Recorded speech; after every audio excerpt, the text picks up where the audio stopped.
नमस्कार साथियों, एक बार फिर से आप सभी का स्वागत है आपके अपने YouTube channel MKD IT studies में। सभी साथियों को राम राम, राधे राधे, जय श्री कृष्णा। बताइए साथियों, कैसे हो? आशा करता हूँ सभी साथी स्वस्थ होंगे, मस्त होंगे और लगातार इस क्वेश्चन सीरीज़ के माध्यम से अपनी स्टडी का आनंद ले रहे होंगे। तो साथियों, हम लगातार इलेक्ट्रीशियन थ्योरी के जो अति महत्वपूर्ण परीक्षा उपयोगी प्रश्न है उन पर चर्चा कर रहे हैं और इस क्वेश्चन सीरीज़ का पार्ट नंबर 17 है, जिसका सॉल्यूशन हम आज करने वाले हैं। तो चलिए साथियों, बिना देरी किए स्टार्ट करते हैं आज का अपना सेशन और जानते हैं कुछ नए क्वेश्चनों के बारे में जो कि आपके कॉम्पिटिटिव एग्ज़ाम के लिए अति महत्वपूर्ण साबित होने वाले हैं। तो साथियों, सेशन स्टार्ट करने से पहले आपसे निवेदन रहेगा कि प्लीज़ इस सेशन को अपने दोस्तों के साथ ज़्यादा से ज़्यादा शेयर करें ताकि आपके दोस्तों को भी इस सेशन का लाभ प्राप्त हो। तो चलिए साथियों, स्टार्ट करते हैं आज का अपना सेशन। आज का अपना पहला क्वेश्चन है दोस्तों कि मुख्य रूप से मानवीय गलतियों के कारण होने वाली त्रुटियाँ हैं वो क्या कहलाती है। बताइए, जो प्रमुख रूप से मनुष्य द्वारा जो गलतियाँ होती है उसे हम किस त्रुटि के नाम से जानते हैं, ये आपको पूछा गया है दोस्तों। ऑप्शन ए है सकल त्रुटियाँ, ऑप्शन बी है उपकरण संबंधी त्रुटियाँ, ऑप्शन सी है प्रेक्षणीय त्रुटियाँ, ऑप्शन डी है सिस्टेमिक त्रुटियाँ और ऑप्शन ई है आपका पर्यावरणीय त्रुटियाँ। बताइए दोस्तों, क्या रहेगा इसका सही आंसर? प्लीज़ इसका सही आंसर है जो कमेंट बॉक्स में ज़रूर टाइप करें। दोस्तों, मैं आपको बार बार कह रहा हूँ कि आपको जैसा भी आंसर आता है प्लीज़ कमेंट करके अपना आंसर है जो ज़रूर बताएं। अगर आपका गलत भी होगा तो आप कुछ सीखोगे उससे आपका नुकसान कुछ नहीं होने वाला है। आप सीखोगे और गलती करके सीखने पे आपको पता है वो बात है जो व्यक्ति कभी भूलता नहीं है। तो बताइए साथियों, क्या रहेगा इसका सही आंसर? तो दोस्तों, मुख्य रूप से जो मानवीय गलतियाँ होती है ना, उन्हें हम सकल त्रुटियों के नाम से जानते हैं। ध्यान रखना साथियों, जो मानव के द्वारा गलतियाँ होती है, त्रुटियाँ होती है, उन्हें हम सकल त्रुटियाँ कहते हैं। तो इस प्रकार इस क्वेश्चन का आपका सही आंसर हो गया ऑप्शन नंबर ए। ध्यान रखना साथियों, उपकरण संबंधी त्रुटियाँ हैं जो किसी इंस्ट्रूमेंट के द्वारा होती है या किसी इंस्ट्रूमेंट में जो त्रुटि होती है उसे हम उपकरण संबंधी त्रुटियाँ कहती हैं। यानी ये किसी इंस्ट्रूमेंट के द्वारा हुई जो गलतियाँ होती है, जो त्रुटियाँ होती है, उसे हम उपकरण संबंधी त्रुटियाँ कहते हैं। मानव के द्वारा होने वाली को सकल त्रुटियाँ कहते हैं। और आपके जो किसी सिस्टम में अगर कोई मिस्टेक है उसके द्वारा कोई त्रुटि होती है तो उसे सिस्टेमिक त्रुटियाँ कहते हैं। तो साथियों, इस क्वेश्चन का आपका जो सही आंसर हो गया वो हो गया ऑप्शन नंबर ए। चलिए दोस्तों, चलते हैं नेक्स्ट क्वेश्चन पे। अगला आपका क्वेश्चन है, लेड एसिड बैटरी की स्थिति क्या है अगर हाइड्रोमीटर के विशिष्ट गुरुत्व का पठन 1.22 दिखाता है। अब बताइए साथियों, आपको पता है हाइड्रोमीटर के विशिष्ट गुरुत्व से हम बैटरी के चार्जिंग या डिस्चार्जिंग अवस्था का पता लगा सकते हैं। तो अब साथियों, आपको बताया गया है कि हाइड्रोमीटर का जो विशिष्ट गुरुत्व है वो अपना पाठ्यांक है वो 1.22 दर्शा रहा है। तो बताइए अब बैटरी की स्थिति क्या है। यानी ऑप्शन ए दे रखा है आपको फुल चार्ज है, ऑप्शन बी है 60% चार्ज है, ऑप्शन सी है तुरंत चार्ज करे, ऑप्शन डी है 40% चार्ज है और ऑप्शन ई आपका डिस्चार्ज हो गया है। अब बताइए साथियों, बैटरी की चार्जिंग अवस्था है जो आपको पूछी गई है, तो इसका जो सही आंसर है वो जल्द से जल्द कमेंट बॉक्स में टाइप करें। तो साथियों, अगर आपको पता है हाइड्रोमीटर है जो आपकी बैटरी की चार्जिंग और डिस्चार्जिंग अवस्था का पता लगाने के लिए हम काम में लेते हैं। तो अगर आपका हाइड्रोमीटर है जो पाठ्यांक 1.22 दर्शा रहा है तो आपका इसका मतलब है कि जो बैटरी है वो आपकी 60% है, वो अभी चार्ज है। यानी बैटरी आपकी 60% है जो चार्ज है, यह इसके द्वारा हमें मालूम होता है। अब साथियों, आपको पता होना चाहिए कि हाइड्रोमीटर के द्वारा हम विशिष्ट गुरुत्व मापते हैं, यह आपको पता है। इस क्वेश्चन में देखते ही पता हो गया होगा। अब आपको पता होना चाहिए कि हाइड्रोमीटर की किस किस स्थिति में बैटरी की है जो चार्जिंग कंडीशन क्या होती है, ध्यान रखना चाहती हूँ। अगर आपका हाइड्रोमीटर का पाठ्यांक है जो 1.25 से 1.28 इनके बीच में दर्शा रहा है तो आपकी बैटरी है वो अभी फुल चार्ज है। ध्यान रखना, मैं जो आपको ये बातें बता रहा हूँ ना, बहुत महत्वपूर्ण उपयोगी बातें हैं जो इनसे आपके डायरेक्ट फैक्ट है वो एग्जाम में पूछे जाते हैं। तो ध्यान रखना, अगर आपका हाइड्रोमीटर का पाठ्यांक 1.25 से 1.28 दर्शा रहा है तो आपको यह कन्फर्म हो जाता है कि आपकी बैटरी है वो अभी फुल चार्ज है। अगर आपका हाइड्रोमीटर पाठ्यांक है जो 1.20 से 1.25 दर्शा रहा है तो आपका मतलब है कि आपकी बैटरी है जो हाफ चार्ज है, यानी आपकी बैटरी क्या है, हाफ चार्ज है। और अगर आपका हाइड्रोमीटर का पाठ्यांक है वो 1.18 दर्शा रहा है या इससे कम दर्शा रहा है तो आपकी बैटरी है वो क्या है, पूर्ण रूप से बैटरी है जो डिस्चार्ज है। तो इस प्रकार हम हाइड्रोमीटर के द्वारा बैटरी का विशिष्ट गुरुत्व मापते हैं और विशिष्ट गुरुत्व के द्वारा हमें बैटरी की चार्जिंग और डिस्चार्जिंग अवस्था का पता चलता है। ध्यान रखना चाहती हूँ, अगर आपका हाइड्रोमीटर पाठ्यांक है यानी विशिष्ट गुरुत्व का जो पाठ्यांक है वो आपका 1.25 से 1.28 है तो आपकी बैटरी फुल चार्ज है। 1.20 से 1.25 के बीच है तो आपकी बैटरी हाफ चार्ज है। और 1.8 है या इससे भी कम है तो आपकी बैटरी है वो पूर्ण रूप से डिस्चार्ज है। यानी अब आपकी बैटरी जो आपको बिल्कुल भी ईएमएफ है जो आपको प्रदान नहीं करेगी, यानी पूर्ण रूप से डिस्चार्ज है। अब साथियों यही बात कर लिए बैटरी के, यानी चार्जिंग स्थिति में बैटरी का वोल्टेज कितना होता है, डिस्चार्जिंग स्थिति में जो बैटरी का वोल्टेज है वो कितना होता है, यहीं पे बात करें। तो जब आपकी बैटरी पूर्ण रूप से चार्ज है ना, पूर्ण चार्ज है तो आपकी लेडी सी बैटरी है वो उसका जो वोल्टेज होता है वो होता है 2.2 वोल्ट। और आपकी बैटरी जब डिस्चार्ज है तो उसका वोल्टेज होता है आपका 1.8 वोल्टेज। ध्यान रखना, अगर आपको पूछे पूर्ण चार्ज अवस्था में बैटरी का वोल्टेज है वो 2.2 वोल्टेज होगा और डिस्चार्ज कंडीशन में है जो आपकी लेड एसिड बैटरी का वोल्टेज है वो 1.8 वोल्ट होगा।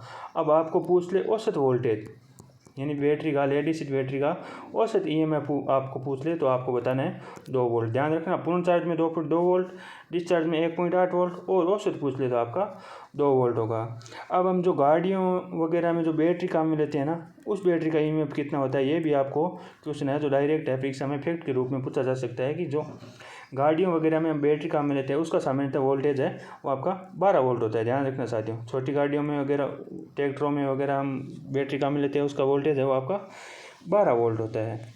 अब साथियों बात करें कि आपकी बैटरी के जो चार्जिंग स्थिति में आपकी एनोड प्लेट का कलर क्या होता है, कैथोड का कलर क्या होता है, इसकी बात करें तो चलिए साथियों मैं बताता हूँ आपको नेक्स्ट स्लाइड में कि इसका जो आपका क्या प्रोसेस रहता है। यानी जब आपकी बैटरी चार्जिंग अवस्था में है यानी चार्ज है तो उस स्थिति में आपके एनोड प्लेट का कलर है वो आपका रहेगा गहरा चॉकलेटी कलर रहेगा। ध्यान रखना साथियों, चार्जिंग अवस्था में एनोड का कलर है जो आपका गहरा चॉकलेट रहेगा और आपका जो कैथोड का कलर है यानी कैथोड प्लेट है उसका कलर आपका सलेटी रहेगा। ध्यान रखना, ये आप साथियों चार्जिंग अवस्था की बात हो रही है। चार्जिंग अवस्था में एनोड गहरे चॉकलेटी रंग का और कैथोड आपका सलेटी रंग का। अब बात करें डिस्चार्जिंग अवस्था में तो साथियों ध्यान रखना, डिस्चार्जिंग अवस्था में जो आपका एनोड और कैथोड इन दोनों ही प्लेटों का जो आपका कलर है वो आपका सफ़ेद होता है। ध्यान रखना, डिस्चार्जिंग में सफ़ेद और चार्जिंग में एनोड का आपका गहरा चॉकलेटी और कैथोड का आपका सलेटी। तो ये सारी बातें हैं जो साथियों आपको ध्यान रखना है बैटरी के, लेड एसिड बैटरी के बारे में। तो साथियों इस क्वेश्चन का आपका सही आंसर हो गया, यानी आपका हाइड्रोमीटर का विशिष्ट गुरुत्व है वो आपका 1.22 पाठ्यांक दर्शा है तो आपकी बैटरी है वो 60% चार्ज है। ध्यान रखना साथियों। अब अगर साथियों एक सवाल आपको परीक्षा में यह भी पूछ ले कि हाइड्रोमीटर है वो विशिष्ट गुरुत्व है वो उसकी इकाई क्या होती है, विशिष्ट गुरुत्व की इकाई क्या होती है, तो ध्यान रखना साथियों विशिष्ट गुरुत्व का है जो कोई मात्रक नहीं होना है, यानी मात्रकहीन है ये। ध्यान रखना साथियों, विशिष्ट गुरुत्व का कोई मात्रक नहीं होता, मात्रकहीन है। जबकि आपको पता है घनत्व का मात्रक है जो आपका ग्राम प्रति सेंटीमीटर क्यूब होता है, लेकिन विशिष्ट गुरुत्व का है वो कोई मात्रक नहीं होता है और विशिष्ट गुरुत्व मापने का काम है जो आपका हाइड्रोमीटर के द्वारा किया जाता है। ध्यान रखना साथियों, एक होता है आपका हाइग्रोमीटर हम आर्द्रता मापने के लिए काम में लेते हैं, जबकि ये आपका हाइड्रोमीटर है। ध्यान रखना, इसमें आप कंफ्यूज हो सकते हो। हाइग्रोमीटर है जो आपका आर्द्रता मापने के लिए काम में लेते हैं और जो हाइड्रोमीटर है वो आपका बैटरियों के विशिष्ट गुरुत्व का मापन करने में हम काम में लेते हैं। तो इस क्वेश्चन का आपका सही आंसर हो गया ऑप्शन नंबर बी। तो साथियों, इस प्रकार हमें प्रत्येक क्वेश्चन का विस्तृत हल करना है ताकि हम एक क्वेश्चन के साथ अन्य क्वेश्चनों को भी समझ सकें। तो चलिए साथियों, चलते हैं नेक्स्ट क्वेश्चन पे। अगला आपका क्वेश्चन है,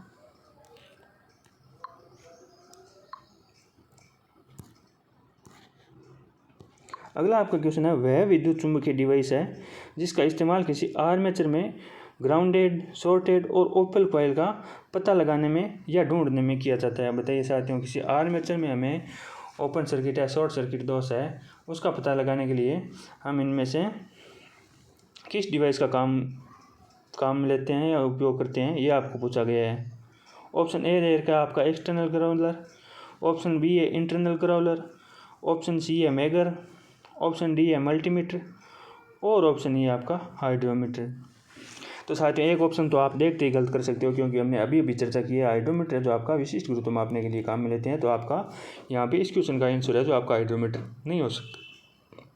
तो बताइए साथियों, क्या रहेगा सही आंसर। यानी आर्मेचर वाइंडिंग के में हम ओपन सर्किट दोष है, शॉर्ट सर्किट दोष है, आर्मेचर के दोष ज्ञात करने के लिए हम इनमें से कौन सी डिवाइस का काम लेते हैं, ये आपको पूछा गया है। तो साथियों, प्लीज़ इसका सही आंसर है जो कमेंट बॉक्स में जल्द से जल्द टाइप करें ताकि हम बिना देरी किए जल्द से जल्द है वो अगले क्वेश्चन पे पहुंच सकें। तो दोस्तों, इस क्वेश्चन का जो आपका सही आंसर रहने वाला है वो है ऑप्शन नंबर ए, यानी एक्सटर्नल ग्राउलर है जिसका उपयोग है हम आर्मेचर वाइंडिंग में शॉर्ट सर्किट है या ओपन सर्किट ग्राउंड दोष है उनका पता लगाने के लिए हम एक्सटर्नल ग्राउलर का उपयोग करते हैं। ध्यान रखना चाहते हैं, ये आपका कुछ इस प्रकार का है जो एक डिवाइस होता है जो यहाँ पे हम वो आर्मेचर को रखते हैं। तो यहाँ पे आर्मेचर को रखते हैं तो इससे हमें यह डिवाइस बता देता है कि इसमें इस आर्मेचर वाइंडिंग में किस प्रकार का दोष है। ध्यान रखना चाहते हैं, उसे हम आर्मेचर वाइंडिंग में दोष ज्ञात करने के लिए हम जिस डिवाइस का उपयोग करते हैं उसे हम क्या कहते हैं, ग्राउलर कहते हैं। तो ध्यान रखना चाहती हूँ। तो इस क्वेश्चन का आपका सही आंसर हो गया ऑप्शन नंबर ए। अब ध्यान रखना, मल्टीमीटर के द्वारा हम क्या मापते हैं, धारा माप सकते हैं, वोल्टेज माप सकते हैं और आपका प्रतिरोध भी माप सकते हैं। ध्यान रखना चाहती हूँ। और मेगर के द्वारा हम उच्च मान का प्रतिरोध यानी इंसुलेशन प्रतिरोध है जिसको मापने के लिए मेगर का उपयोग करते हैं। और मल्टीमीटर के द्वारा धारा, वोल्टेज और प्रतिरोध माप सकते हैं। और ग्राउलर के द्वारा हम किसी भी आर्मेचर वाइंडिंग में दोष का पता लगाने में ग्राउलर का प्रयोग करते हैं। और आपका हाइड्रोमीटर है जो आपका बैटरी का विशिष्ट गुरुत्व है पता करने में काम में लेते हैं, जो कि हमने अभी पिछले क्वेश्चन में चर्चा की है। तो चलिए साथियों, इस क्वेश्चन का आपका सही आंसर हो गया ऑप्शन नंबर ए, यानी एक्सटर्नल ग्राउलर है जो आपके आर्मेचर वाइंडिंग में दोष को पता करने के लिए हम काम में लेते हैं। चलिए दोस्तों, चलते हैं नेक्स्ट क्वेश्चन पे। दोस्तों, प्लीज़ इस सेशन को अपने दोस्तों के साथ ज़्यादा से ज़्यादा शेयर करें। और अगर आपको इस प्रकार के क्वेश्चन अच्छे लगते हैं या परीक्षा में आपके लिए बहुत ही उपयोगी साबित होने वाले इस प्रकार के क्वेश्चन सीरीज़ को हमेशा कंटिन्यू रखने के लिए अपने इस चैनल को ज़्यादा से ज़्यादा सब्सक्राइब करें, अपने दोस्तों के साथ शेयर करें, लाइक करें और बेल आइकन प्रेस कर लें ताकि जब भी क्लास यूट्यूब पे अपलोड हो आपके पास नोटिफिकेशन आ जाए और आप बिना देरी किए अपने सेशन को अटेंड कर सकें। तो प्लीज़ साथियों, आपसे निवेदन रहेगा कि अगर आपको हमारा इस प्रकार का कंटेंट पसंद आ रहा है तो प्लीज़ इस वीडियो को ज़्यादा से ज़्यादा शेयर करें और अपने इस चैनल का ज़्यादा से ज़्यादा सपोर्ट करें। हम लोग आपके लिए ऐसे ही है जो महत्वपूर्ण परीक्षा उपयोगी प्रश्न है, इस क्वेश्चन सीरीज़ को हम कंटिन्यू लगातार है जो बनाए रखेंगे। और यह क्वेश्चन है जो आपके कॉम्पिटिटिव एग्ज़ाम में बहुत ही महत्वपूर्ण साबित होने वाले हैं, ये मैं आपसे वादा करता हूँ साथियों। तो प्लीज़ साथियों, दोस्तों के साथ इस सेशन को ज़्यादा से ज़्यादा शेयर करें। चलिए दोस्तों, चलते हैं नेक्स्ट क्वेश्चन पे। अगला आपका क्वेश्चन है कि ताप युग्म का उपयोग करते हुए वोल्टमीटर का मापन करता है। बताइए साथियों, वोल्टमीटर है जो वोल्टेज के किस मान का मापन करता है, यह आपको पूछा गया है। बताइए साथियों, ताप युग्म का उपयोग करते हुए वोल्टमीटर है जो विभव के कौन से मान को मापता है। ऑप्शन ए दे रखा आपका शिखर मान, ऑप्शन बी है आरएमएस मान, ऑप्शन सी है औसत मान, ऑप्शन डी है शिखर से शिखर तक का मान और ऑप्शन ई है आपका सी और डी दोनों। अब बताइए साथियों, जो हमारे वोल्टमीटर एमीटर होते हैं वो धारा का या वोल्टेज का या सप्लाई का कौन सा मान है जो मेजरमेंट करते हैं ये आपको पूछा गया है। तो साथियों ध्यान रखना, जो हमारे एमीटर वोल्टमीटर होते हैं ना, वो सप्लाई का आरएमएस मान मापते हैं। यानी हमें जो एमीटर वोल्टमीटर में जो सप्लाई का मान प्रदर्शित होता है वो हमारा आरएमएस मान होता है, ध्यान रखना साथियों। तो इस क्वेश्चन का आपका सही आंसर रहने वाला है ऑप्शन नंबर बी।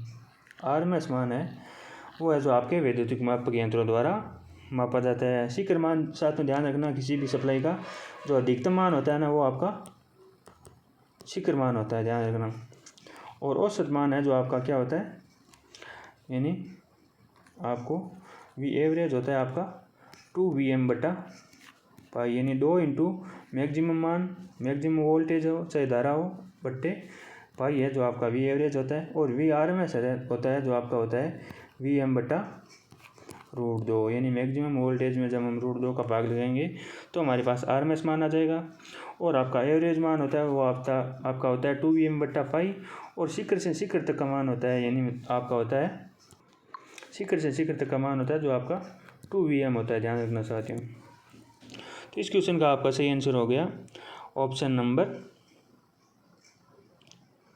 बी, यानी वोल्टमीटर एमीटर है जो आपका सप्लाई का आरएमएस मान मापते हैं। तो ध्यान रखना साथियों, इस प्रकार हमने इस क्वेश्चन के सारे क्वेश्चनों का कर लिया पोस्टमार्टम। चलते हैं नेक्स्ट क्वेश्चन पे। अगला आपका क्वेश्चन है दोस्तों, वोल्टमीटर के अंशांकन के लिए का प्रयोग किया जाता है। अब बताइए साथियों, वोल्टमीटर का प्रयोग हम क्यों करते हैं। एकदम सिंपल क्वेश्चन है, एकदम इजी क्वेश्चन है, एकदम ही बच्चों वाला क्वेश्चन है। तो इस पर आपको ज़्यादा टाइम नहीं लगाना है, जल्द से जल्द इसका उत्तर है जो आपका कमेंट बॉक्स में आ जाना चाहिए, ताकि हम जल्द से जल्द नेक्स्ट क्वेश्चन पे चल सके। तो बताइए साथियों, वोल्टमीटर का प्रयोग है हम इनमें से कौन सी राशि मापने के लिए जो करते हैं। ऑप्शन ए दे रखा है आपका एमीटर, ऑप्शन बी है विभव मापी, ऑप्शन सी है आवर्ती मापी, ऑप्शन डी है आवर्ती जनित्र, और ऑप्शन ए आपका साइक्लोट्रॉन। अब बताइए साथियों, वोल्टेज मापने के लिए हम कौन से डिवाइस का काम में लेते हैं, ये आपको पता होना चाहिए। तो साथियों एमीटर के द्वारा आपको पता है क्या मापते हैं, धारा मापते हैं। और आवर्ती मापी के द्वारा हम आवर्ती मापते हैं। आवर्ती जनित्र और साइक्लोट्रॉन आपका आंसर होने वाला नहीं है, ये तो आपको देखते ही पता चल जाना चाहिए।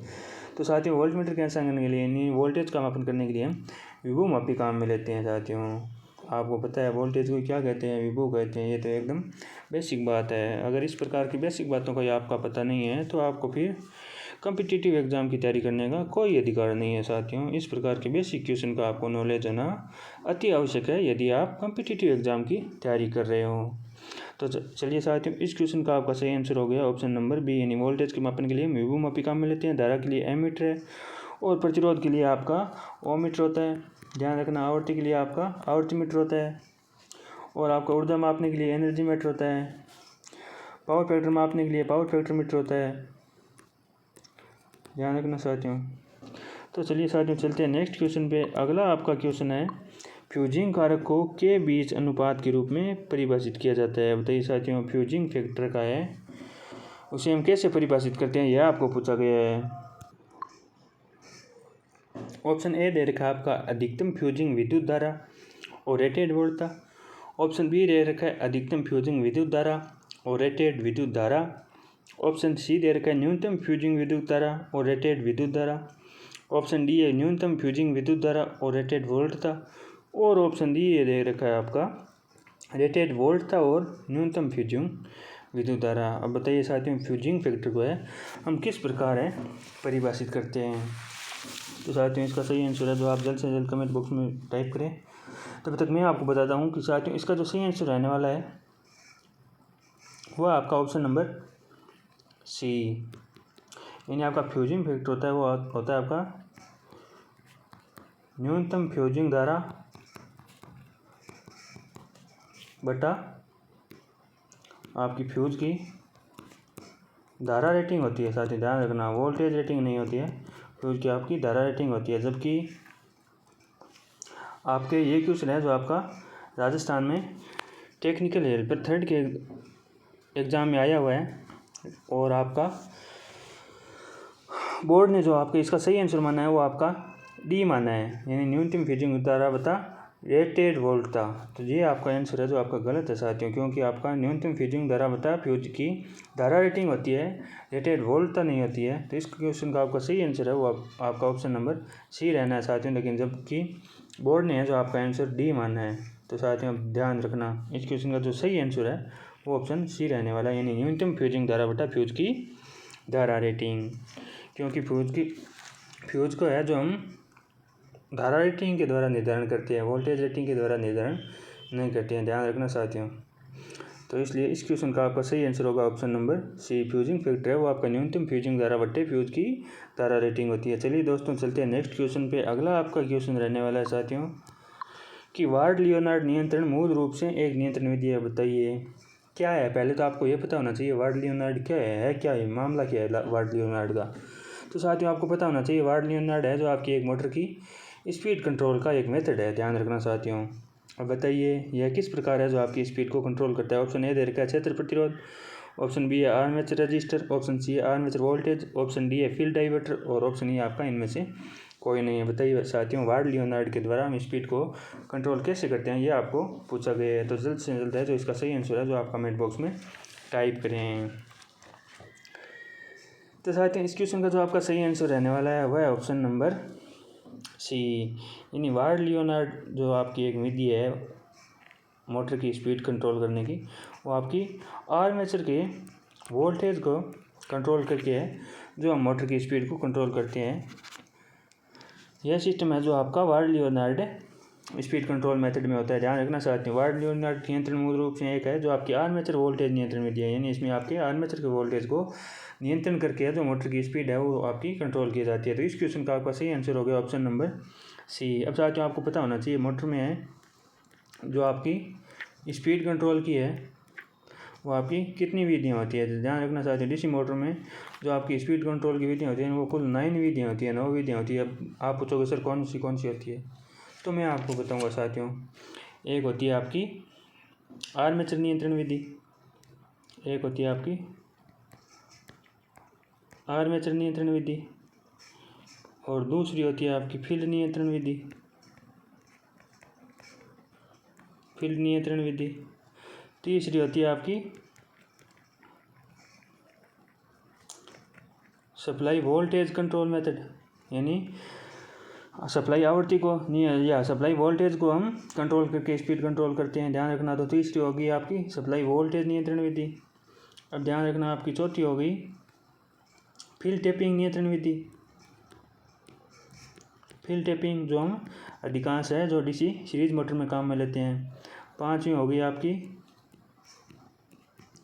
सीरीज समांतर नियंत्रण विधि और आपकी एक ये हो गई वार्ड लियोनार्ड विधि, वार्ड लियोनार्ड। और आपकी 6 नंबर पे हो गई 7 नंबर पे हो गई आपकी थायरिस्टर के द्वारा। और आपकी 8 नंबर हो गई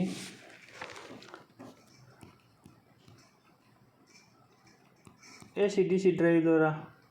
और आपकी 9 नंबर हो गई डीसी टू डीसी ड्राइव द्वारा। तो ये आपकी 9 है जो आपकी डीसी मोटर में स्पीड कंट्रोल की विधियाँ हैं। आर्मेचर नियंत्रण विधि, फील्ड नियंत्रण विधि, सप्लाई वोल्टेज नियंत्रण विधि, फील्ड टैपिंग विधि, सीरीज समांतर विधि, वार्ड लियोनार्ड, थायरिस्टर के द्वारा। और 8वीं नंबर आपकी एसी टू डीसी ड्राइव और 9वीं है आपकी डीसी टू डीसी ड्राइव। तो ये सारी आपकी है जो आपकी डीसी मोटर में स्पीड कंट्रोल करने की मेथड्स है। तो इस क्वेश्चन का आपका सही आंसर रहने वाला है, यानी वार्ड लियोनार्ड मूल रूप से है जो आपके आर्मेचर वोल्टेज है कंट्रोल विधि है, ध्यान रखना साथियों। चलिए चलते हैं नेक्स्ट क्वेश्चन पे। अगला आपका क्वेश्चन है इनमें से कौन से जनरेटर का इस्तेमाल है जो आर्क वेल्डिंग में किया जाता है। बताइए साथियों इनमें से किस जनरेटर का प्रयोग है जो हम आर्क वेल्डिंग में करते हैं। ऑप्शन ए दे रखा है आपको शंट जनरेटर, ऑप्शन बी है सीरीज जनरेटर, ऑप्शन सी है cumulative compound generator, option D है डिफरेंशियल कंपाउंड जनरेटर और ऑप्शन ए है आपका ए और बी दोनों।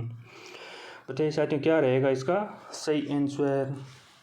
तो साथियों इसका जो सही आंसर रहने वाला है वो है ऑप्शन नंबर आपका डी, यानी डिफरेंशियल कंपाउंड जनरेटर है उसका प्रयोग है जो हम आर्क वेल्डिंग में करते हैं। ध्यान रखना साथियों आर्क वेल्डिंग में है जो आपका डिफरेंशियल कंपाउंड जनरेटर है उसका हम प्रयोग करते हैं, ध्यान रखना। अब आपको पूछे कि सीरीज जनरेटर का उपयोग कहाँ करते हैं, तो साथियों ध्यान रखना, सीरीज जनरेटर का उपयोग है हम जैसे मान लो रेलवे डिस्ट्रीब्यूशन होता है ना आपका,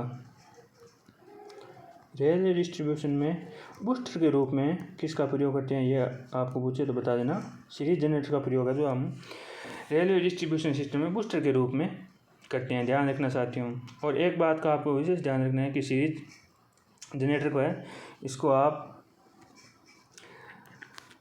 बिना लोड है जो नहीं चालू करना चाहिए। सीरीज जनरेटर को आपको बिना लोड चालू नहीं करना चाहिए, और शंट जनरेटर को है जो आपको लोड के साथ है जो चालू नहीं करना चाहिए। तो ध्यान रखना चाहती हूँ, सीरीज जनरेटर को आपको बिना लोड के साथ स्टार्ट करना चाहिए, और शंट जनरेटर को है जो आपको बिना लोड के स्टार्ट करना चाहिए। अब बात करें शंट जनरेटर का काम में लेते हैं, तो ध्यान रखना चाहती हूँ शंट जनरेटर है इसका प्रयोग है हम बैटरी चार्जिंग में हम शंट जनरेटर का काम में लेते हैं। और ध्यान रखना इलेक्ट्रोप्लेटिंग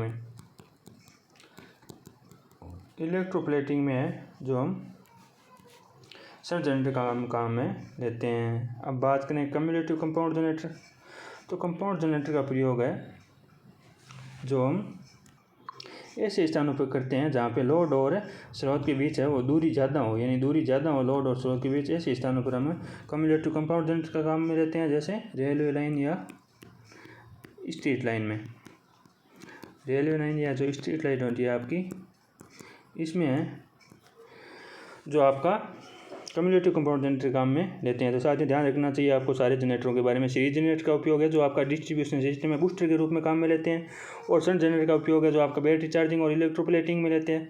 डिफरेंशियल कंपाउंड जनरेटर का जो आपका उपयोग है वो आर्क वेल्डिंग में होता है, और कम्युलेटिव कंपाउंड जनरेटर का जो उपयोग है वो आपके रेलवे लाइन या स्ट्रीट लाइट में करते हैं जहाँ पे आपके लोड और स्रोत के बीच दूरी ज़्यादा हो। तो इस क्वेश्चन का आपका सही आंसर हो गया ऑप्शन नंबर डी। चलिए साथियों, इस क्वेश्चन का हमने कर लिया पोस्टमार्टम। चलते हैं नेक्स्ट क्वेश्चन पे, और अगला आपका क्वेश्चन रहने वाला है एक शंट जनरेटर 1000 आरपीएम की रफ्तार से चल रहा है, अगर फ्लक्स को आधा कर दिया जाता है तो इसकी नई रफ्तार क्या है, बताइए साथियों। शंट जनरेटर है 1000 आरपीएम गति पे चल रहा है, अब यदि हम उसके फ्लक्स को आधा कर दें तो अब उसकी नई गति है वो क्या होगी, ये आपको पूछा गया। ऑप्शन ए दे रखा है 2000 आरपीएम, ऑप्शन बी है 1000 आरपीएम, ऑप्शन सी है 500 आरपीएम, ऑप्शन डी है 250 आरपीएम, ऑप्शन ई आपका 0 आरपीएम यानी 0 आरपीएम। बताइए साथियों क्या रहेगा इसका सही आंसर। तो पहले तो आपको पता होना चाहिए कि डीसी जो जनरेटर होता है उसकी गति है वो किस पे निर्भर करती है, तब आप इस क्वेश्चन का सही आंसर दे सकते हो। तो ध्यान रखना चाहते हो जो जनरेटर की जो आपकी गति होती है वो आपके बैक ईएमएफ के समानुपाती और फ्लक्स के व्युत्क्रमानुपाती होती है। ध्यान रखना, ये आपको फॉर्मूला याद है तो इस क्वेश्चन का आप सही आंसर है जो चंद सेकंडों में दे सकते हो। अब आपको कह रहा है कि फ्लक्स को आधा कर दिया जाता है, यानी आपका बैक ईएमएफ सेम है, अगर आपका फ्लक्स को आधा कर दिया जाता है यानी 1/2 कर दिया जाता है, तो ध्यान रखना आपकी गति कितनी हो जाएगी, यानी आपका बैक ईएमएफ समान है और फ्लक्स को है जो आपका आधा कर दिया जाता है, तो आपको पता है गति आपकी है जो आपके 1/2 फ्लक्स के समानुपाती है, यानी फ्लक्स के व्युत्क्रमानुपाती आती है। तो अब यदि हम फ्लक्स को आधा कर देंगे तो आपकी गति है वो आपकी क्या हो जाएगी, दुगुनी हो जाएगी। दुगुनी मतलब पहले आपकी 1000 आरपीएम थी, अब कितनी हो जाएगी 2000 आरपीएम हो जाएगी। तो इस प्रकार आपका सही आंसर क्या हो जाएगा, ऑप्शन नंबर ए हो जाएगा। भाई आपको पता है गति है जो आपकी फ्लक्स की व्युत्क्रमानुपाती है, तो जैसे जैसे हम फ्लक्स को कम करेंगे आपकी गति बढ़ेगी। ध्यान रखना चाहती हूँ, अब फ्लक्स को हम आधा कर देते हैं तो आपकी गति कितनी हो जाएगी, दोगुनी हो जाएगी। फ्लक्स को हम 1/4 कर दे तो आपकी गति कितनी हो जाएगी, 4 गुना हो जाएगी। इसी प्रकार जैसे जैसे हम फ्लक्स को कम करते हैं उसी प्रकार आपकी उसी अनुपात में जो आपकी गति है वो बढ़ती जाती है। तो इस क्वेश्चन का आपका सही आंसर हो गया ऑप्शन नंबर ए। चलिए साथियों चलते हैं नेक्स्ट क्वेश्चन पे। साथियों प्लीज़ इस सेशन को अपने दोस्तों के साथ ज़्यादा से ज़्यादा शेयर करें। अगला आपका क्वेश्चन है एक डीसी मोटर की रफ्तार का सीधा अनुपाती होता है। अब साथियों मैं पिछले क्वेश्चन में आपको हिंट दे चुका हूँ, इस क्वेश्चन का आपका आंसर है जो सेकंडों में आ जाना चाहिए, ज़्यादा टाइम नहीं लगना चाहिए। ऑप्शन ए रहेगा आपका बैक ईएमएफ, ऑप्शन बी है मोटर की रफ्तार, ऑप्शन सी है आर्मेचर कंडक्टरों की संख्या, ऑप्शन डी है फ्लक्स प्रति पोल, और ऑप्शन ई आपका इन सभी के सीधे समानुपाती होती है। बताइए साथियों डीसी मोटर की जो गति है उनमें से किसके समानुपाती होती है। तो साथियों इस क्वेश्चन का आंसर आपको आता होगा क्योंकि मैं पिछले क्वेश्चन में आपको हिंट दे चुका हूँ। साथियों आपकी डीसी मोटर या डीसी जनरेटर की जो आपकी गति होती है वो मैं आपको बता चुका हूँ कि आपकी बैक ईएमएफ के समानुपाती होती है और फ्लक्स की आपके व्युत्क्रमानुपाती होती है। तो बताइए साथियों, सीधी समानुपाती है जो आपकी गति किसकी है, यानी आपकी जो डीसी मोटर की गति है वो बैक ईएमएफ के सीधे समानुपाती है। और फ्लक्स के ध्यान रखना ये व्युत्क्रमानुपाती है, ध्यान रखना साथियों, फ्लक्स के व्युत्क्रमानुपाती और आपकी बैक ईएमएफ के सीधे समानुपाती। तो इस क्वेश्चन का आपका सही आंसर क्या रहेगा, ऑप्शन नंबर ए, यानी बैक ईएमएफ की है जो आपकी सीधी समानुपाती है, ध्यान रखना साथियों, और फ्लक्स के व्युत्क्रमानुपाती। तो चलिए दोस्तों चलते हैं नेक्स्ट क्वेश्चन पे। इस क्वेश्चन का आपका सही आंसर हो गया ऑप्शन नंबर ए। अगला आपका क्वेश्चन है, इनमें से किस में डाइवर्टर का इस्तेमाल किया जाता है। अब बताइए साथियों, इनमें से कौन सी मोटर में है जो हम डाइवर्टर का इस्तेमाल करते हैं। ऑप्शन ए दे रखा है आपको सीरीज मोटर, ऑप्शन बी है शंट मोटर, ऑप्शन सी है कंपाउंड मोटर, और ऑप्शन डी है आपका ए और बी दोनों, और ऑप्शन ई है आपका बी और सी दोनों। बताइए साथियों, डाइवर्टर का इस्तेमाल है वो इनमें से कौन सी मोटर में है जो हम करते हैं। जल्द से जल्द इसका आंसर है जो कमेंट बॉक्स में टाइप करें। तो साथियों, डाइवर्टर का इस्तेमाल है जो हम सीरीज मोटर में करते हैं, ध्यान रखना साथियों, डाइवर्टर का इस्तेमाल है जो हम सीरीज मोटर में करते हैं, ना कि शंट और कंपाउंड मोटर में। शंट और कंपाउंड मोटर में डाइवर्टर का इस्तेमाल नहीं करते हैं। डाइवर्टर का इस्तेमाल है जो ओनली फॉर है जो हम सीरीज मोटर में करते हैं, ध्यान रखना साथियों, क्योंकि इसकी वाइंडिंग्स हैं जो हम अलग अलग हैं, टेपिंग निकाल सकते हैं इसकी गति को कंट्रोल करने के लिए, ध्यान रखना। सीरीज मोटर में है जो गति को कंट्रोल करने के लिए हम जो आपका डाइवर्टर मेथड काम में लेते हैं, इसके द्वारा है जो वाइंडिंग के द्वारा आप है जो अलग अलग आउटपुट के आधार पर है जो अलग अलग टेपिंग के द्वारा जो इसकी जो आपकी स्पीड कंट्रोल है वो आप कर सकते हो, या हम गति का अलग अलग मान है जो टेपिंग के द्वारा प्राप्त कर सकते हैं। तो इस क्वेश्चन का आपका सही आंसर हो गया ऑप्शन नंबर ए, यानी डाइवर्टर का इस्तेमाल है जो आपका सीरीज मोटर में करते हैं। चलिए दोस्तों चलते हैं नेक्स्ट क्वेश्चन पे। दोस्तों प्लीज़ इस सेशन को अपने दोस्तों के साथ ज़्यादा से ज़्यादा शेयर करें। अगला आपका क्वेश्चन है, इंडक्शन मोटरों में स्क्विंग का फ़ायदा इनमें से कौन सा है। बताइए साथियों, जो आपकी प्रेरण मोटर होती है उसमें स्क्विंग का फ़ायदा है वो इनमें से कौन सा आपको पूछा गया है। ऑप्शन ए आपको शोर को कम करना, ऑप्शन बी है मोटर का संचालन आसान बनाना, ऑप्शन सी है चुंबकीय लॉकिंग की प्रवृत्ति को कम करना, ऑप्शन डी है रोटर और स्टेटर वाइंडिंग के बीच प्रभावी परिवर्तन अनुपात को बढ़ाना, और ऑप्शन ई है आपका ये सभी। बताइए साथियों क्या रहेगा सही आंसर। तो साथियों आपको पहले तो ये पता होना चाहिए कि स्क्विंग है क्या भला है ये स्क्विंग। कई स्टूडेंट्स तो कंफ्यूज हो रखी है कि ये क्या होता है स्क्विंग। तो मैं बताता हूँ साथियों आपको, स्क्विंग होता है आपका इन जो आपका इंडक्शन मोटरों में जो आपका रोटर बना होता है ना, उसमें जो चालक छड़ स्थापित की जाती है वो आपकी सीधी समांतर में स्थापित न करके, यानी इस प्रकार समांतर में जो आपकी चालक छड़ है वो स्थापित नहीं होती है। यानी मोटरों में डीसी मोटर का जो रोटर होता है उसमें जो आपकी चालक छड़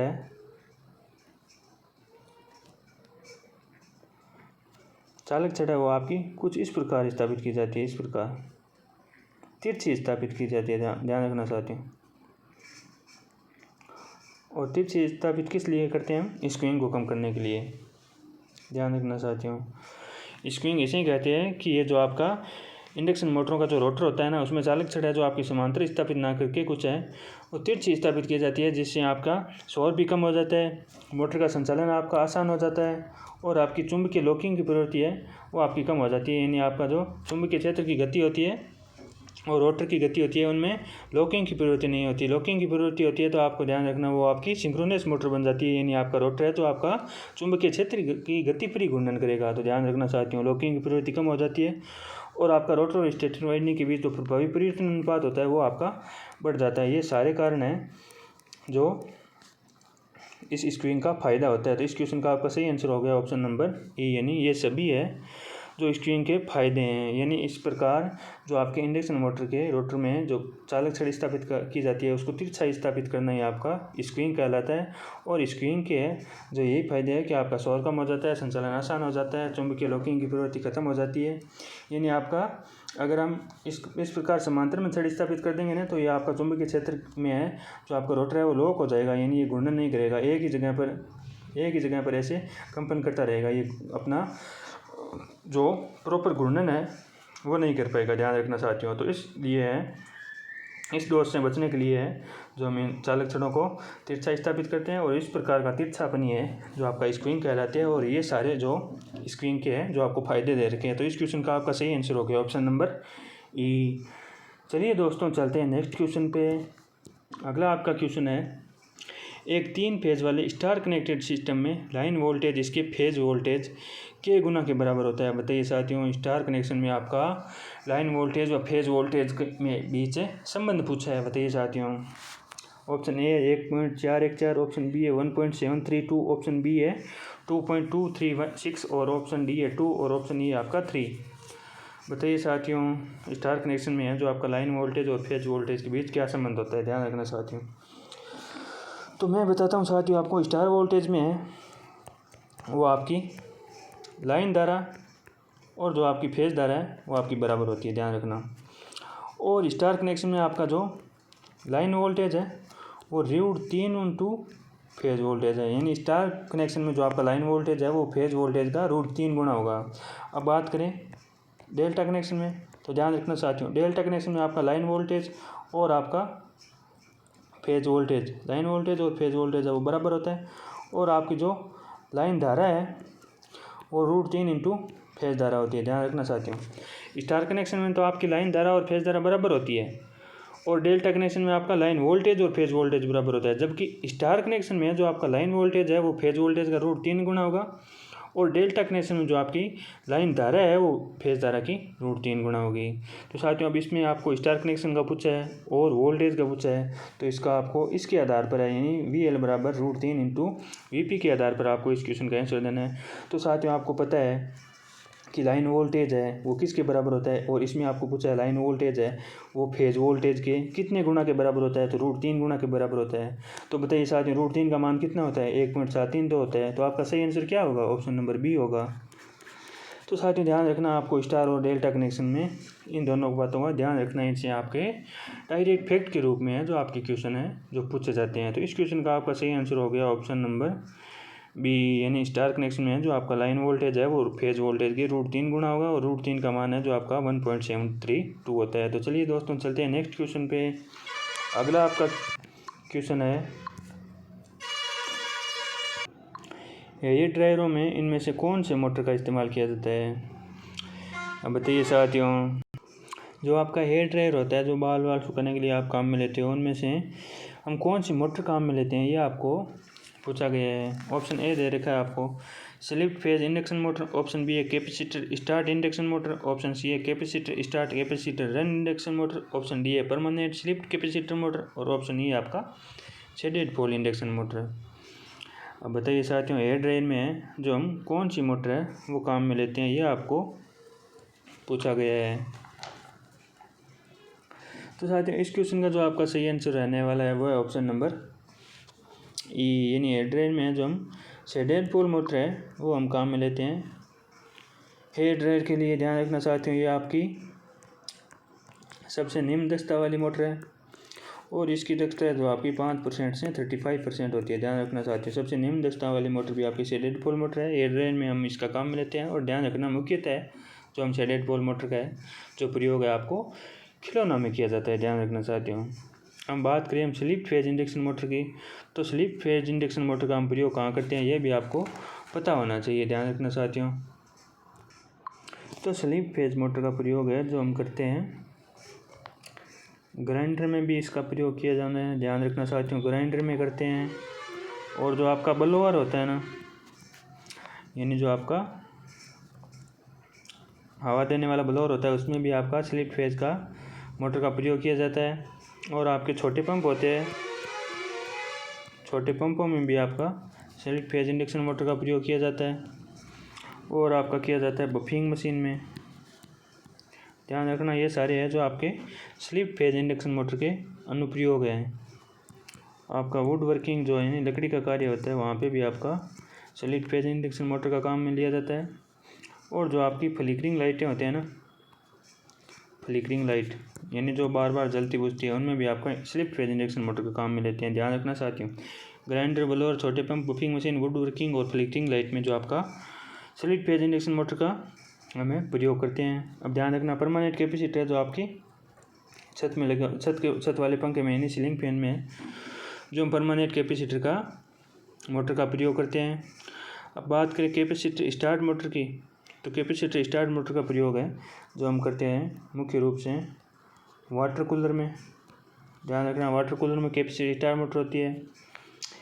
जो आपकी इलेक्ट्रिक ड्रिल मशीन होती है ना, ड्रिल मशीन में भी आपकी कैपेसिटर स्टार्ट मोटर होती है।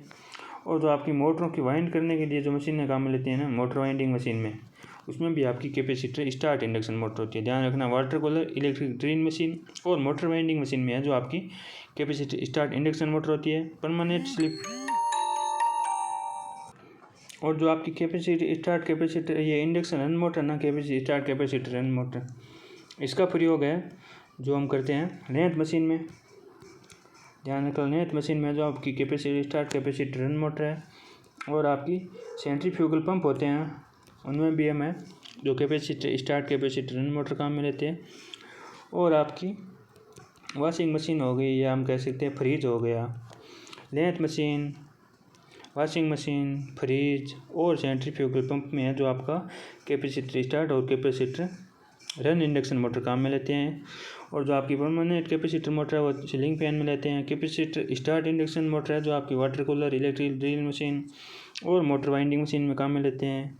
और जो आपकी स्लिप फेज इंडक्शन मोटर है वो आपकी ग्राइंडर, ब्लोअर, छोटे pump, buffing machine, would working और फ्लिकरिंग लाइट में है जो काम में लेते हैं। और शेडेड पोल मशीन का, बॉल मोटर का ध्यान रखना आपको, हेयर ड्रायर में या खिलौनों में है जो हम शेडेड पोल मोटर का काम में लेते हैं। तो ये सारी है जो हमने बात कर ली इन मोटरों का कहाँ कहाँ है, क्या क्या अनुप्रयोग है, इसके बारे में हमने बात कर ली है। तो इस प्रकार हमने इस क्वेश्चन के सारे ऑप्शनों को विस्तृत रूप से जान लिया है। चलिए दोस्तों, चलते हैं नेक्स्ट क्वेश्चन पे।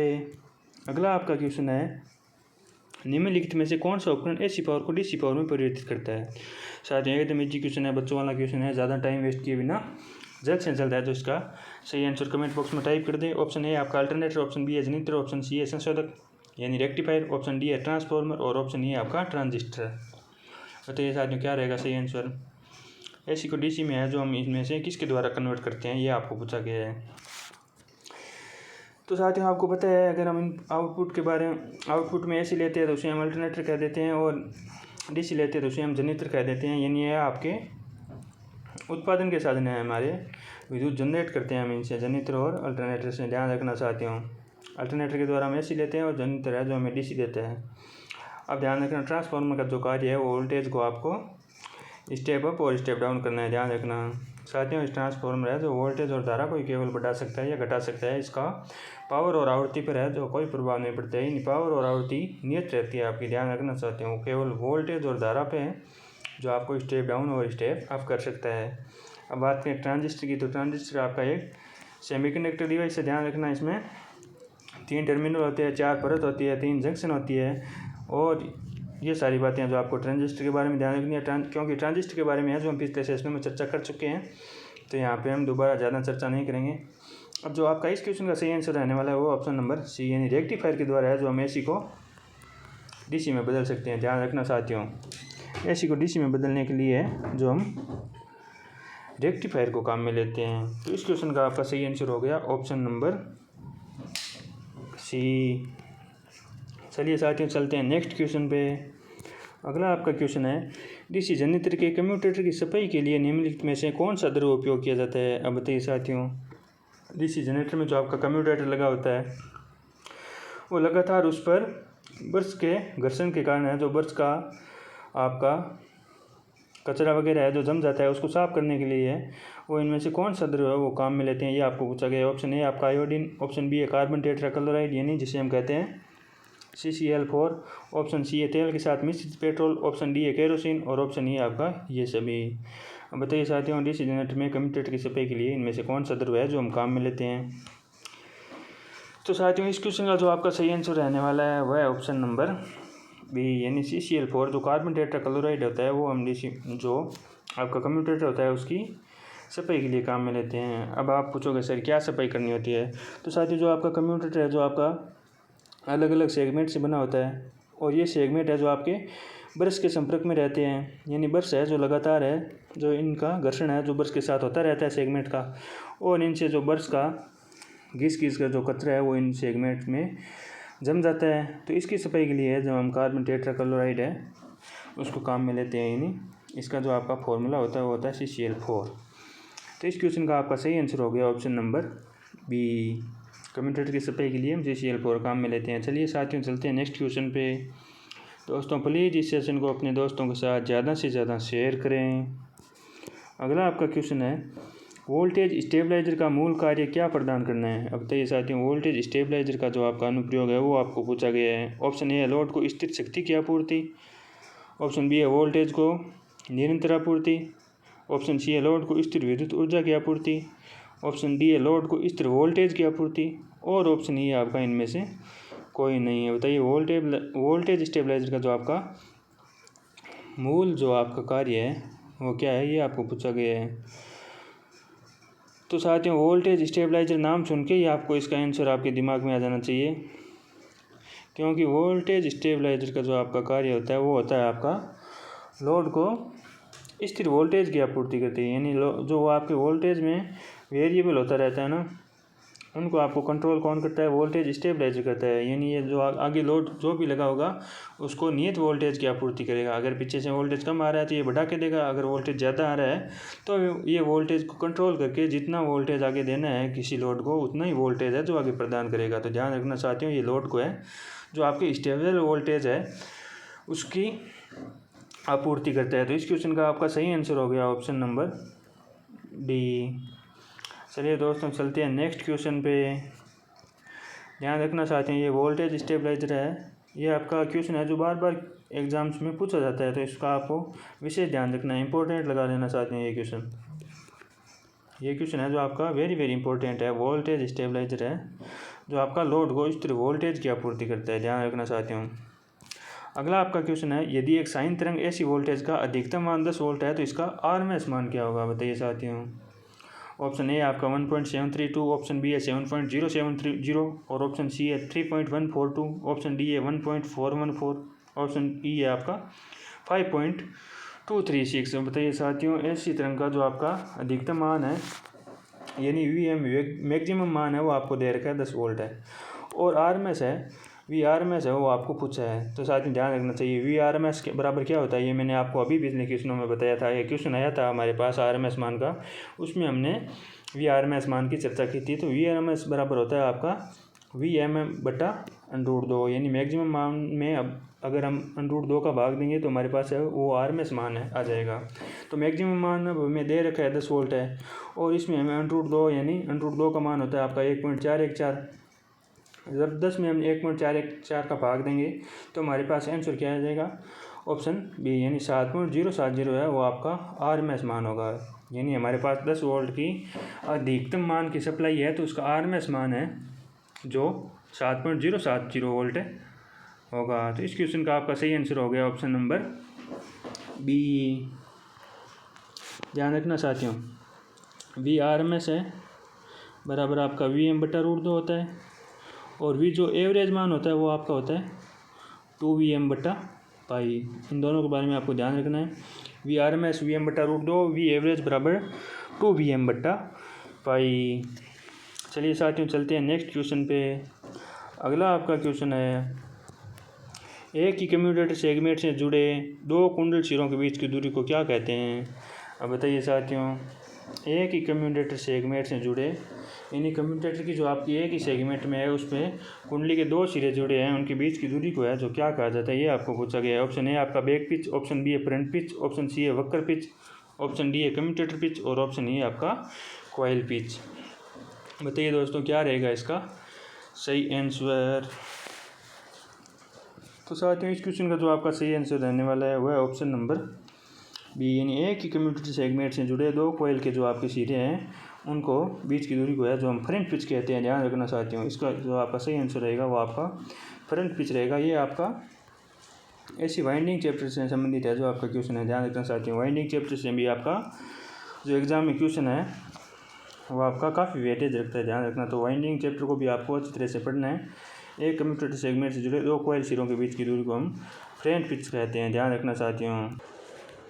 अब आपको दे रखा है कुंडल पिच यानी कॉइल पिच किसे कहते हैं। यानी एक कॉइल के जो आपके 2 सिरे होते हैं ना, एक कॉइल के 2 सिरों के बीच में जो भी आपका स्पेन होती है उसे हम कॉइल स्पेन कहते हैं, ध्यान रखना,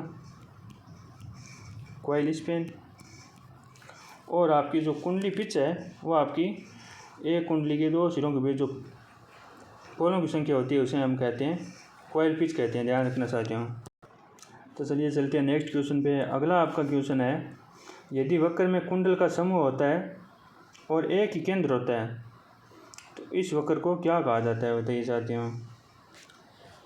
यानी आपका वक्र में कुंडल का समूह होता है और एक ही केंद्र होता है तो इस वक्र को क्या कहते हैं साथियों। क्वेश्चन पढ़ते ही आपका आंसर है जो दिमाग में आ जाना चाहिए, क्योंकि इससे संबंधित ये जो आपके ऑप्शन दे रखे हैं और ऑप्शन में है जो आपको इस क्वेश्चन का आंसर है जो स्पष्ट दिखाई दे रहा है। ऑप्शन ए दे रखा है आपका सकेंद्रित वक्र, ऑप्शन बी है केंद्रित वक्र, ऑप्शन सी है वितरित वक्र, ऑप्शन डी है स्क्रीन वक्र और ऑप्शन ए आपका इनमें से कोई नहीं। अब बताइए साथियों, जो आपके कॉइल का समूह है उसका केंद्र एक ही है, आपको कहने का मतलब ये है एक ही केंद्र है और उसके उस पर है जो आपकी अलग अलग कॉइल्स है वो लपेटी गई है। इन सभी कॉइल्स का एक ही केंद्र रखा गया है। तो बताइए साथियों क्या रहेगा इसका सही आंसर। तो साथियों इस क्वेश्चन का जो आपका सही आंसर रहने वाला है वो है ऑप्शन नंबर बी। यानी एक ही केंद्र है तो उसे क्या कहेंगे, केंद्रित वक्र कहेंगे। ये आपको ज़्यादा सोचने वाली बात नहीं है क्योंकि क्वेश्चन में इसका आंसर है जो छुपा हुआ है। यदि ये स्पष्ट कह रहा है कि यदि वक्र में कुंडल का समूह होता है और एक ही केंद्र होता है तो एक ही केंद्र होता है वह केंद्रित वक्र होता है, आपको पता है। और ये केंद्रित वाइंडिंग, स्क्रीन वाइंडिंग, ये सारे हैं सकेंद्रित वितरित वक्र, ये सारे हैं जो आपके ऐसी वाइंडिंग के प्रकार है। ध्यान रखना चाहते हो, एक होती है आपकी डिस्ट्रीब्यूशन वाइंडिंग, ये सारे हैं जो आपके ऐसी वाइंडिंग के टाइप्स है, ध्यान रखना। तो यदि आपका कॉइल्स का समूह एक ही है तो उसे हम केंद्रित वक्र कहते हैं, ध्यान रखना। इस क्वेश्चन का आपका सही आंसर हो गया ऑप्शन नंबर बी। चलिए दोस्तों नेक्स्ट क्वेश्चन पे अगला आपका क्वेश्चन है और आज के सेशन का आपका अंतिम क्वेश्चन है साथियों, ध्यान रखना। तो प्लीज़ जल्द से जल्द है इसका आंसर है कमेंट बॉक्स में टाइप करें। 3 फेज वाइंडिंग में फेज के बीच है जो फेज वक्र है या वक्र फेज विस्थापन है वो कितना होता है, बताइए साथियों। 3 फेज वाइंडिंग में फेज विस्थापन आपको पूछा गया है। ऑप्शन ए है 90 डिग्री, ऑप्शन बी है 120 डिग्री, ऑप्शन सी है 180 डिग्री, ऑप्शन डी है 270 डिग्री और ऑप्शन ए आपका 360 डिग्री। तो बताइए साथियों 3 फेज वाइंडिंग में फेज के बीच वक्र फेज विस्थापन कितना होता है। तो साथियों इजी क्वेश्चन है, बिना टाइम वेस्ट किए इसका जानते हैं आंसर। तो आपका 3 फेज वाइंडिंग में जो आपका फेज विस्थापन होता है वो होता है साथियों 120 डिग्री। यानी इस क्वेश्चन का आपका सही आंसर होगा ऑप्शन नंबर बी। और आपका जो सिंगल फेज में होता है वो आपका 90 डिग्री होता है। अगर आपको 2 फेज में पूछ ले तो भी आपका 90 डिग्री होता है, ध्यान रखना साथियों। अगर आपको 4 फेज का पूछ ले तो भी 90 डिग्री होता है। तो इस क्वेश्चन का आपका सही आंसर हो गया ऑप्शन नंबर बी।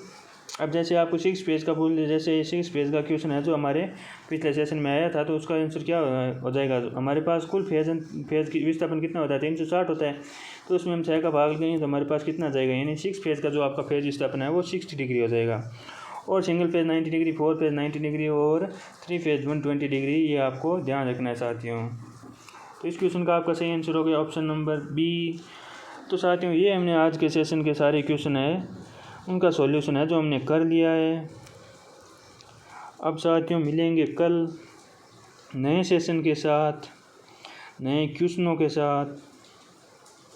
तब तक आप इन क्वेश्चन की बार बार है जो प्रैक्टिस करते रहिए। साथियों मैं आपको बार बार कह रहा हूँ अभ्यास से बढ़कर कुछ नहीं है। आप थ्योरी पढ़कर, जितनी भी थ्योरी पढ़ रहे हो या जो भी आप थ्योरी का चैप्टर पढ़ रहे हो उसके आपको चैप्टर पढ़ने के तुरंत बाद है जो ऑब्जेक्टिव करने अति आवश्यक है, क्योंकि ऑब्जेक्टिव से हैं जो आपका कॉन्फिडेंस लेवल है वो उच्च होता है। यानी आपको पता चलता है कि हाँ मैंने ये थ्योरी पढ़ी है, इसमें से मेरे को इतने क्वेश्चन है, वो इस प्रकार के क्वेश्चन है जो आ रहे हैं या इन्हें मैं कर सकता हूँ अगर एग्ज़ाम में मुझे पूछ लिया जाए। तो साथियों थ्योरी पढ़ने के बाद है जो आप है जो ऑब्जेक्टिव है वो निश्चित रूप से ऑब्जेक्टिव हल करें। और आप इस क्वेश्चन सीरीज़ के माध्यम से हैं जो अपने इस क्वेश्चनों की बार बार प्रैक्टिस है वो करते रहिए। साथियों प्रैक्टिस करने से बढ़कर कुछ नहीं है, तो प्रैक्टिस पे है जो अपना मेन फोकस रखिए। और साथियों कमेंट बॉक्स में अपनी प्रतिक्रिया ज़रूर दें कि इस प्रकार के क्वेश्चनों के द्वारा हमारे साथ आपका अभ्यास जो हम करवा रहे हैं वो आपको कैसा लग रहा है।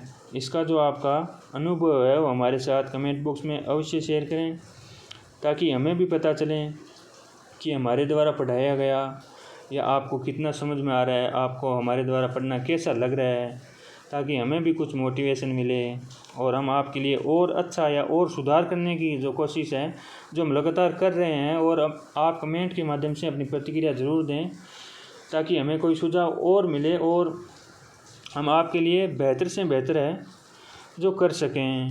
तो साथियों इसलिए मैं आपको कहता हूं कि आप कमेंट बॉक्स में अपनी प्रतिक्रिया वो अवश्य दें। आपको कैसा लग रहा है हमारे साथ जुड़कर इस प्रकार इस क्वेश्चन सीरीज़ के साथ है, वो अपनी पढ़ाई करके कैसा लग रहा है ये आपको ज़रूर बताना है कमेंट बॉक्स में।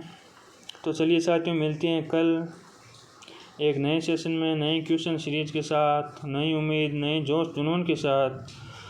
तब तक आप सभी साथियों को राम राम, राधे राधे, जय श्री कृष्णा।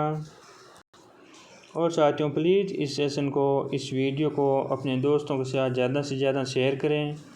अगर आपको सेशन पसंद आए तो इसे लाइक करें और अपने इस चैनल को सब्सक्राइब कर लें और बेल आइकन प्रेस करना ना भूलें, ताकि जब भी नई क्लास है यूट्यूब पे अपलोड हो आपके पास तुरंत नोटिफिकेशन आ जाए और आप बिना देरी किए अपने इस महत्वपूर्ण परीक्षा उपयोगी क्वेश्चन सीरीज़ के सेशन का आनंद ले सकें।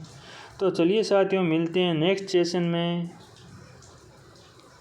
तब तक सभी साथियों को राम राम, राधे राधे, जय श्री कृष्णा। धन्यवाद साथियों।